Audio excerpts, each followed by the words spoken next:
sou Luçanda Drummond e hoje eu estou aqui com vocês para lermos juntos, para analisarmos juntos essa obra de Ana Cristina César, A Teus Pés.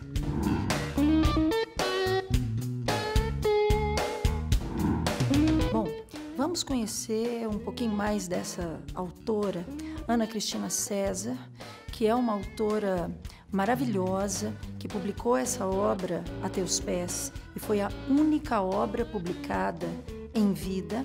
E hoje nós temos a Ana Cristina César, não é? Resgatada aí pelo tempo, uma autora que morreu muito jovem, morreu aos 31 anos de idade, e eu acho que o primeiro passo é conhecer quem foi Ana Cristina César.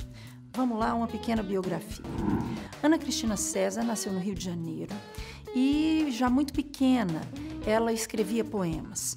Antes mesmo dela ser alfabetizada, ela já ditava poemas para que a mãe escrevesse. Mais ou menos entre os 9 a 11 anos, quando ela estava no colégio, ela fundou e dirigiu um jornal no colégio. E só recebia elogios dessa diretora com a organização desse jornal. Quando ela tinha 14, 15 anos, já fazia uma produção escrita intensa, com cadernos, com blocos e com diários. Para vocês terem uma ideia, ela chegou a inventar uma marca, né? Ela criou a editora Problemas Universais. Esse é o tom da adolescente. Já com mais ou menos 17, 18 anos, ela vai para o intercâmbio em Londres e viaja pela Europa e de lá escreve muitos diários. Quando retorna ao Brasil, ingressa no curso de letras da PUC-Rio e quando é estudante de letras, escreve sem parar. A Ana Cristina César é um corpo literário. Ela escreve poesia, ela escreve prosa. No mesmo ano, além disso, além de escrever, ela já começa a atuar como professora de português. Logo depois se torna professora de língua inglesa e, com 23 anos, ela já é licenciada em letras, né, português e literatura pela PUC, e em 76, né, ela termina o curso em 75, e em 76 ela já faz parte de uma antologia importante na época, criada pela professora Heloísa Buarque de Holanda, uma antologia chamada 26 Poetas Hoje. E já escritora, já poeta, logo depois vai para o UFRJ e faz o mestrado em comunicação. Um pouquinho depois, não é? Ela vai para uma segunda viagem à Inglaterra, faz um curso, não é? Numa universidade inglesa, onde ela recebe o título de mestre em tradução de teoria e prática literária. Lembrando que ela termina os cursos sempre com muita distinção, é uma aluna extremamente aplicada. Em 1980, Ana Cristina César vai imprimir um livro pequenininho, curtinho, que ela dá o nome de Luvas de Pelica. Ela viaja mais uma vez pela Europa. Luvas de Pelica é escrita como uma correspondência, né? Com uma correspondência intensa entre amigos, entre os parentes, entre os colegas. E quando ela retorna ao Brasil, ela é contratada pela Rede Globo e vai, né, atuar como analista de textos do Departamento de Análise e Pesquisa da televisão. Nessa época, ela já começa com sinais de depressão. Em 82, ela publica, não é, a obra A Teus Pés, a única obra publicada em vida. Não é? Em 83, já existe a segunda edição de A Teus Pés, mas nesse ano, Ana Cristina César ela é internada em função da depressão e morre prematuramente aos 31 anos de idade, quando ela suicida. Ela suicida em 29 de outubro, da janela do apartamento dos seus pais. Mas o que nós temos a dizer é que essa moça jovem, brilhante, ela deixa um legado literário incrível, não é? Ela deixa manuscritos, ela deixa cartas, diários, cadernos, blocos e um extenso trabalho de tradução. Não é? Ela deixa, não é, cartas para as amizades mesmo do meio literário, não é? Duas professoras que são muito importantes na vida dela, a Heloísa Buarque de Holanda, aquela que eu disse, não é? Que publicou pela primeira vez a Ana Cristina, a professora Clara Alvim, que é quem apresenta ela, a Heloísa Buarque, né? Chamada carinhosamente de Elô. Ela tem também cartas, não é? Trocadas com Caio Fernando Abreu e até mesmo com Carlos Drummond de Andrade. Bom, o que a gente tem de depoimentos, não é, de amigos, de pessoas do meio literário sobre Ana Cristina César é uma coisa incrível, não é? Como eu disse, a Heloísa Buarque de Holanda diz, é uma moça que não parava de escrever. Era realmente um corpo literário. Ela lia, traduzia, escrevia poesia, escrevia cartas, escrevia diários, escrevia crítica literária. O que se sabe, não é? Hoje nós temos biografias da Ana Cristina César e o que fica é que nós temos uma autora que começa a escrever aos 10 anos de idade. Aos 10 anos ela já tem um caderno de poesia e tudo que ela deixa inédito, sem publicar. Não é? Todos os arquivos ficaram com os pais da Ana Cristina doam todos os arquivos para o Instituto Moreira Salles e com isso nós temos hoje, né, uma publicação que vem sendo feita aos poucos da Ana Cristina César. Em 2016, Ana Cristina foi homenageada pela FLIP, a Festa Literária Internacional de Paraty, e o que se sabe que é um grande reconhecimento da Ana Cristina, infelizmente, após a sua morte. Não é? Hoje nós temos várias publicações, como eu disse, né, de biografia. Tem uma fotobiografia, um livro, não é, de fotos da Ana Cristina, muito bem trabalhado, né, muito bem editado. E hoje nós temos a editora Companhia das Letras como editora responsável pela publicação, pelo relançamento de toda a obra de Ana Cristina César. Não é? Essa obra que a Unicamp indica hoje é lançada pela Companhia das Letras.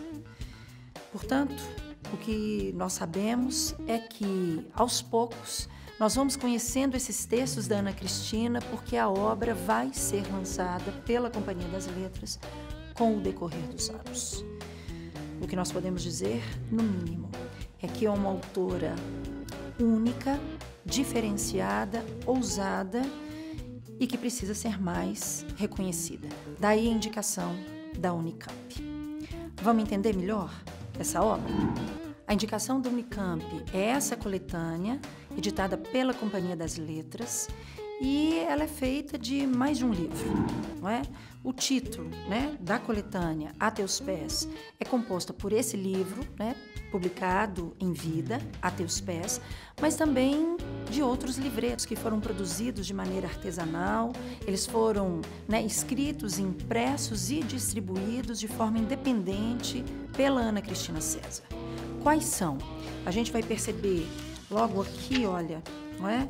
No sumário você tem A Teus Pés, a primeira obra, e depois os outros livretos.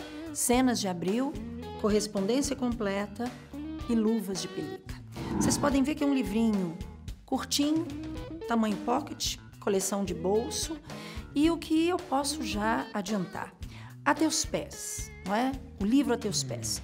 É um livro de poesia e prosa, tem em torno de mais ou menos 50 páginas. Depois vem Cenas de Abril, não é? Que é uma obra que a Ana Cristina desenvolveu em 1979. Ela tem o título de poesia, são mais ou menos umas 30 páginas. Tem a outra parte, Correspondência Completa, também de 1979, e que é incrível. O título é Correspondência Completa. Mas essa parte tem apenas uma carta. De quantas páginas? 5 páginas.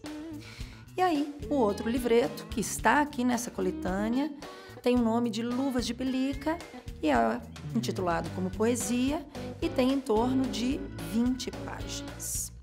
Bom, vamos entender a Ana Cristina dentro do seu contexto literário.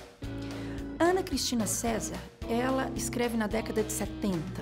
Por isso, muitas vezes, ela é incluída dentro da chamada poesia marginal ou da conhecida geração mimeógrafo. Por quê? Porque ela faz parte dos poetas da geração dos anos 70, que compõem esse movimento conhecido como literatura marginal. Como eu tinha já anunciado lá na biografia, em 1976, quando a professora Heloísa Buarque de Holanda, professora da UFRJ, ela lança a coletânea 26 Poetas Hoje, a Ana Cristina vai ser indicada pela professora dela, da PUC, Clara Alvim, e, portanto, ela tem seus textos dentro dessa coletânea. Por isso, ela é incluída dentro da poesia marginal. Mas nós vamos repensar isso mais tarde. Vamos entender o que é essa poesia marginal. Nós temos que ter cuidado com esse nome marginal. Vamos nos situar. Olha só, são anos 70, anos da ditadura militar, anos duros da ditadura militar. 1968, vamos lembrar que nós temos o AI-5, chamado segundo golpe, onde a gente tem fechamento do Congresso, mandatos cassados, censura extremamente rígida, perseguições, tortura, suspensão de habeas corpus. E os poetas marginais? Quem eles são? Os poetas marginais, esse nome, marginal, faz referência àquele que está à margem. Por quê? Porque esses poetas se recusavam a se submeter a qualquer tipo de regra, de enquadramento ou de qualquer tipo de padrão de comportamento. Em resumo, eles não admitiam a censura. Eles se recusavam às regras que eram impostas e que eram seguidas pelas editoras. Portanto, eles estão à margem e, na verdade, eles compõem um movimento de contracultura. Ou seja, eles têm uma postura ideológica transgressora, tanto no plano cultural quanto no plano comportamental e no plano literário. A postura dos chamados poetas marginais é, portanto, uma postura libertária, de rompimento com valores, valores conservadores, todos os valores convencionais e moralizantes que existiam na época. Os poetas marginais, portanto, são aqueles que se encontram à margem de tudo, dos padrões e também do mercado editorial. Eles estão à margem do âmbito literário tradicional e conservador. Vamos entender então. Olha só, eles não têm acesso às editoras, porque eles não querem se submeter às regras. Portanto, eles não expõem em livrarias e também não têm patrocínio nenhum. O que resta fazer? Uma produção independente. Os poetas marginais, eles fazem uma produção independente. Como? Eles vão publicar os seus textos de uma maneira artesanal. Eles fazem, os seus livros, o que eu chamei lá de livretos da Ana Cristina César. Eles fazem os seus livretos de maneira artesanal e fazem uma distribuição informal desses textos. O que eles fazem?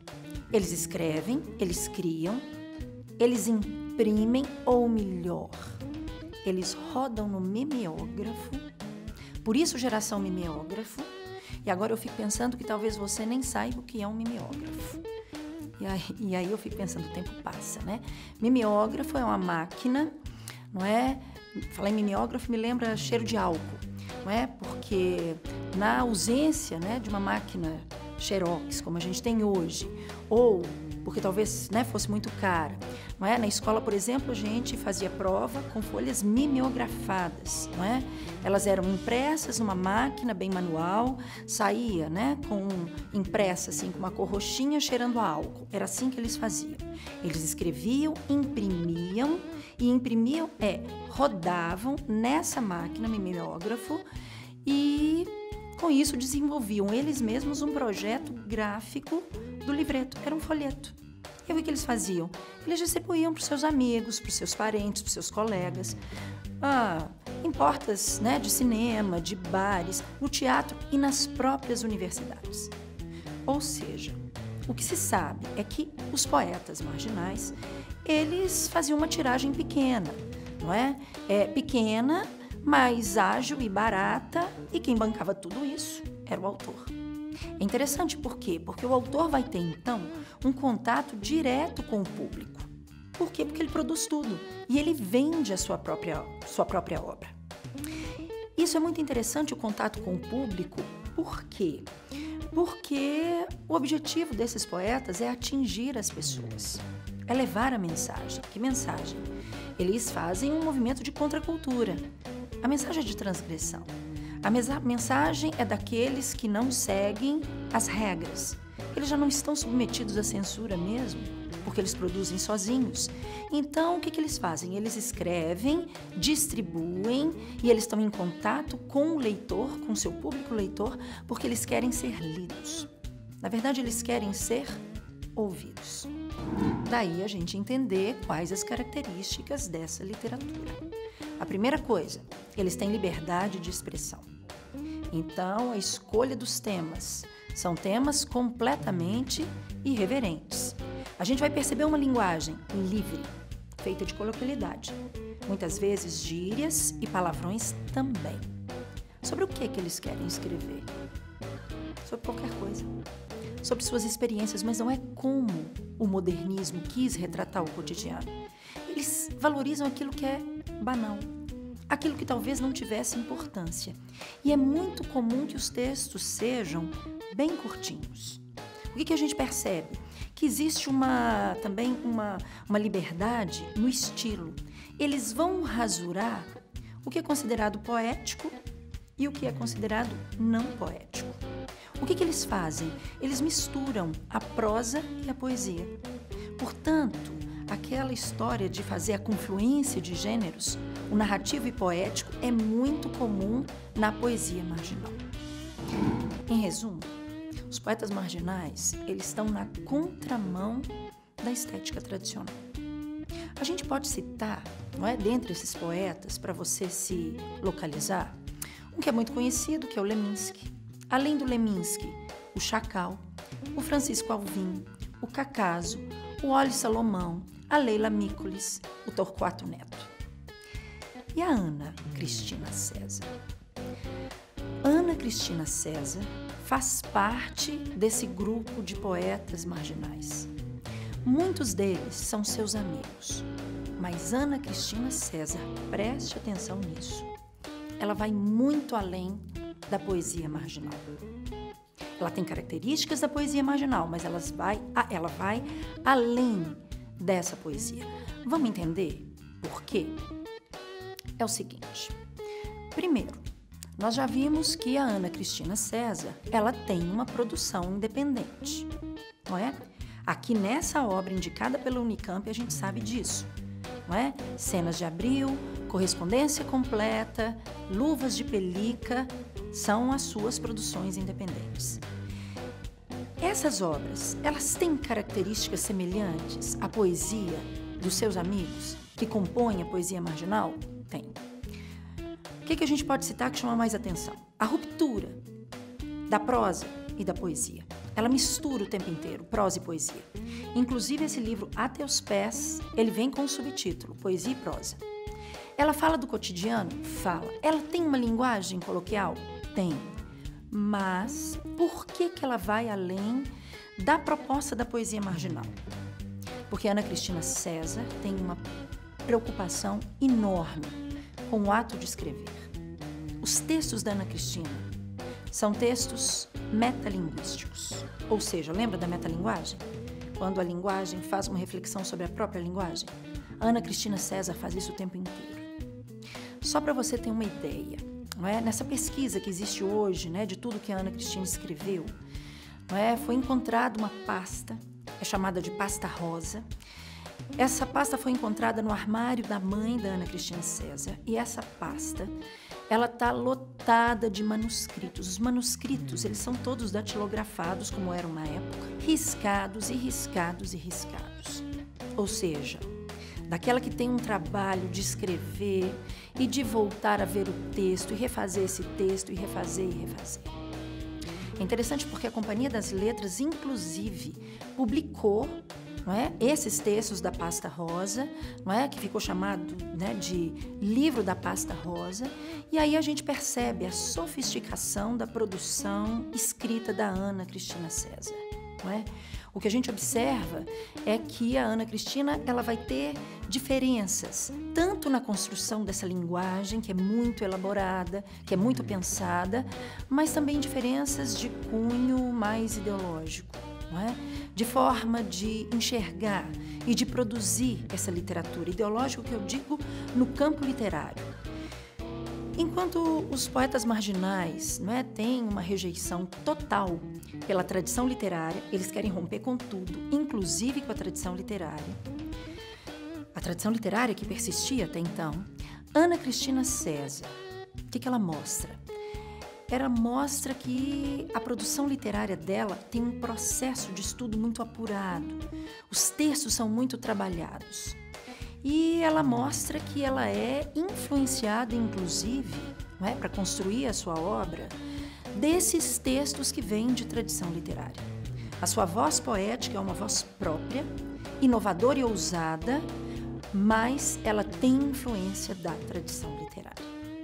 Essa é a primeira diferença que a gente pode entender da Ana Cristina César com o movimento da poesia marginal dessa época.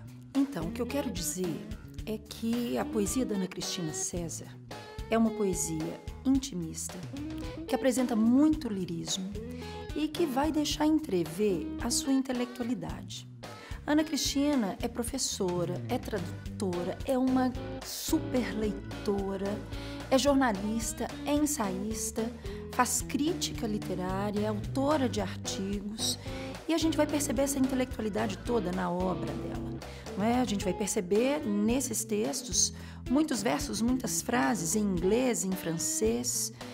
E o que a gente pode, né, dizer é que você, leitor, a princípio, tem uma certa dificuldade de ler Ana Cristina César. Os textos dela vão, de certa forma, exigir um certo traquejo de leitor, não é? Um certo contato, um certo entendimento da teoria da literatura. Às vezes a linguagem, você vai perceber, porque nós vamos ler textos juntos, a linguagem é mesmo complexa. Ela é difícil de entender. Eu vou dizer, às vezes, é quase hermética, quase muito fechada, não é? As frases, os versos, muitas vezes, eles parecem desconexos. Mas, quando a gente analisa, o que a gente percebe é que a Ana Cristina faz tudo isso de caso pensado. Existe um projeto literário. E aí, esses textos que são difíceis, né? Que você lê, na hora que você termina de ler, às vezes você precisa ler de novo, porque sente que ainda precisa compreender esse texto, né?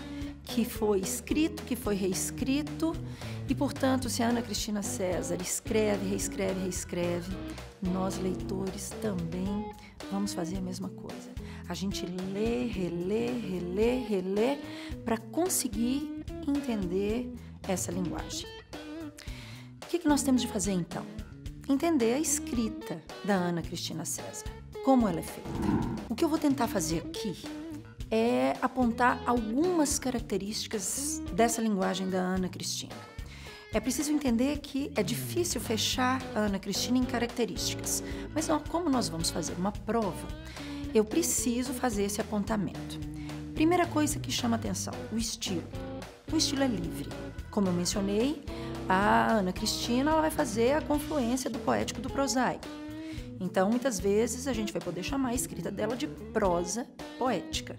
Não é? Aquele texto que vai estar escrito em prosa, em frases, às vezes é um fragmento mesmo, um parágrafo, mas com características líricas, características de poesia.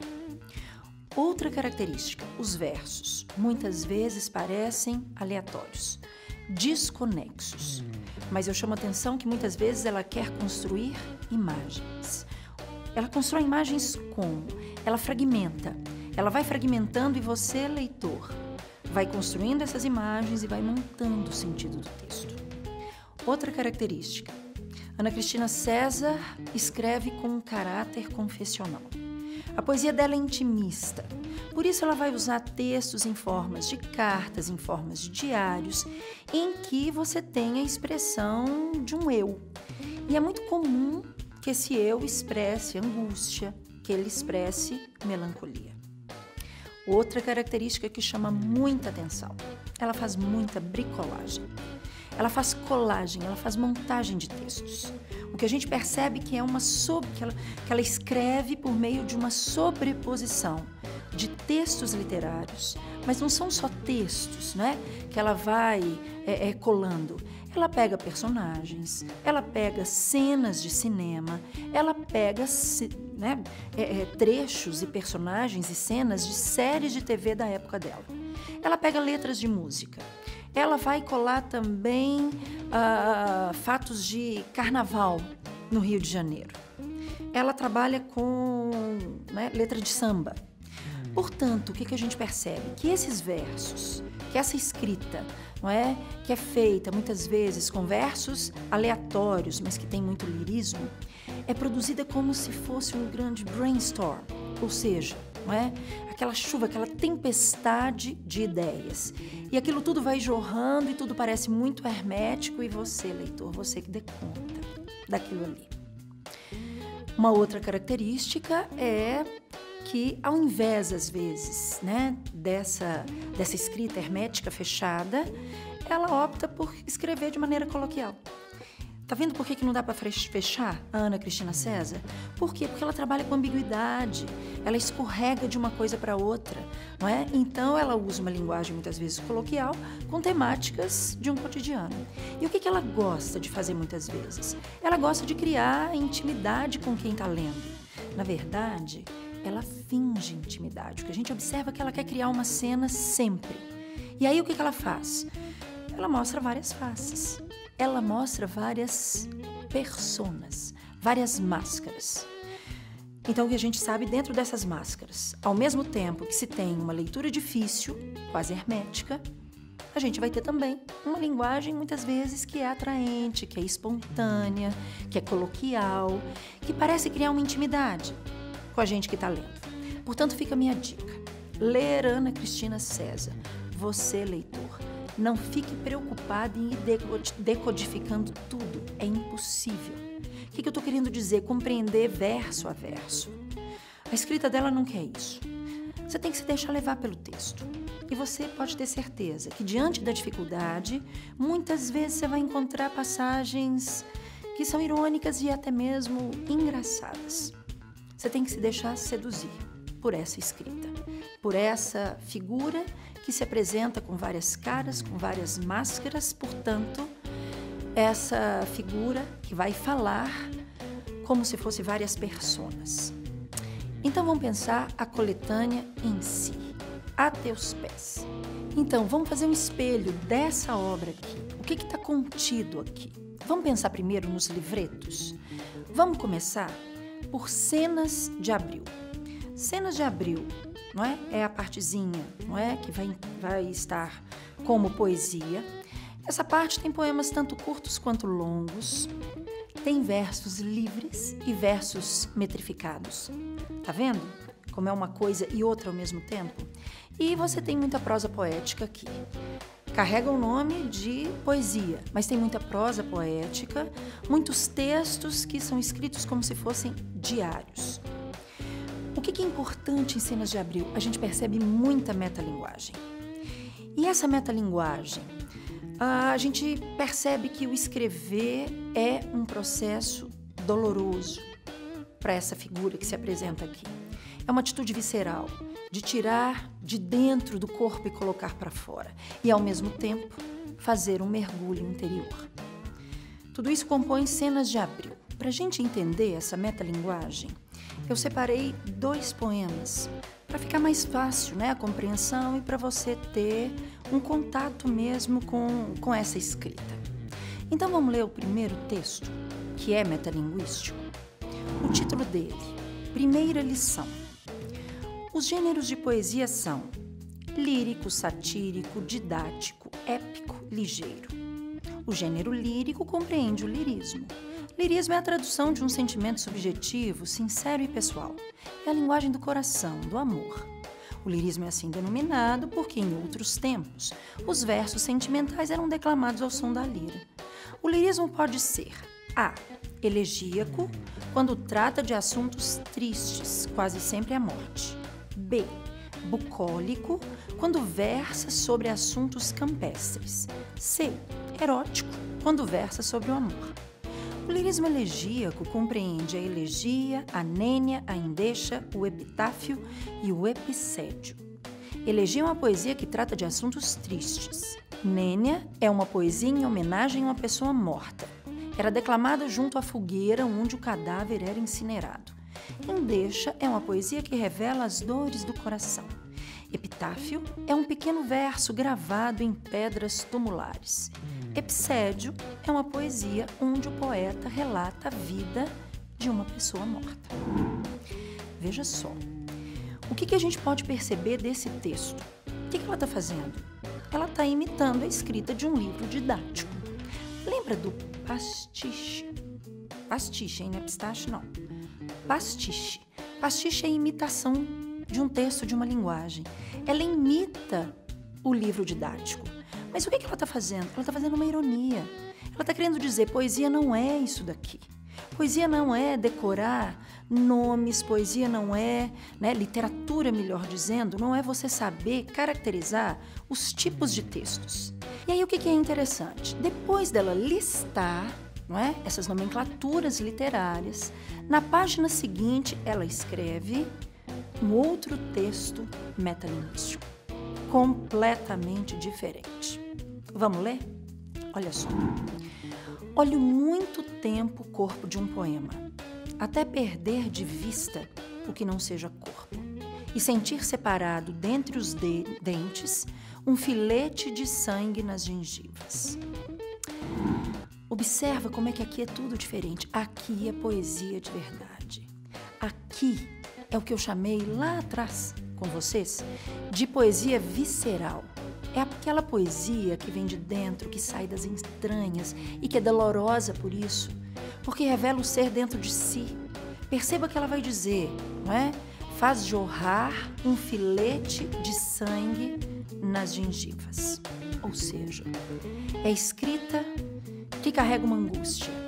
É escrita que vem de uma dor, de dor existencial, que vem do próprio ser. Não é nomenclatura. Isso sim é fazer poesia. Nesse mesmo livreto, Cenas de Abril, em que Ana Cristina César mostra duas metalinguagens, que parecem se opor, mas ela está dizendo a mesma coisa. Primeira lição, isso não é lição para se escrever. Isso não é lição, melhor dizendo, para se saber o que é poesia. Poesia é aquilo que te faz sentir algo nos dentes. É aquilo que vem de dentro de você. Ela vai também fazer uma metalinguagem em que a gente percebe uma Ana Cristina completamente coloquial, querendo mostrar cenas do cotidiano, escrevendo uma espécie de diário. O que eu vou ler agora com vocês é podemos falar, de uma prosa poética que ela dá o nome de Arpejos. Tem vários, eu vou ler o número 1 com vocês para vocês perceberem a mudança de tom e de dicção dessa metalinguagem. Acordei com coceira no ímen. No bidê, com espelhinho, examinei o local. Não surpreendi indícios de moléstia. Meus olhos leigos, na certa, não percebem que um ruge a mais tem significado a mais. Passei pomada branca até que a pele, rugosa e murcha, ficasse brilhante. Com essa murcharam igualmente meus projetos de ir de bicicleta à ponta do arpoador. O selim poderia reavivar a irritação. Em vez, decidi me dedicar à leitura. Veja o que a gente observa.